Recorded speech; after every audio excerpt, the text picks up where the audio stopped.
Because you probably already know where healing has become a hiding place for you. You probably already know the pattern that you keep explaining, but not yet surrendering. You probably already know the grief that you keep managing with anger or complaints, the truth that you keep circling, but not really admitting honestly, the threshold that you keep approaching and then backing away because it feels unsettling and uncertain. And there's so much grace here. Often life is showing us what we can no longer carry forward, what's dying, what needs to be released, and what God is inviting us to stop maintaining so He can raise us into our next assignment. You're not failing because you used coping tools to survive to this point. Those tools may have been very helpful or even life-saving for a season. But maybe now, further down the road, grace is meeting you in a different way.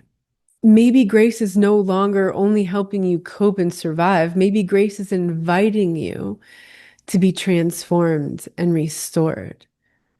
It doesn't mean you have to be perfect or polished, but transformed and restored. Restored at the root, restored in your inner authority, restored in your capacity to feel, restored in your ability to love without losing yourself, restored in your heart that no longer needs walls to trust itself, restored in your inheritance of dignity, tenderness, wisdom, prosperity, and truth. The healing world gave many of us language for our pain, and that matters. But language isn't the end of the journey. Healing isn't about becoming someone who can explain the pain beautifully. The deeper invitation is becoming someone who's no longer organized by it. So I'll leave you with this question.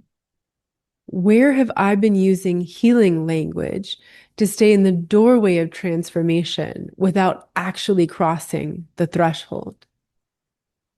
And what excuses do I have about why it's not the right time to cross that threshold? Let that be enough for today. Not as a way to judge, shame, or blame yourself, but as a doorway of greater honesty that opens to a new possibility because the depth of your transformation cannot exceed your level of self-honesty.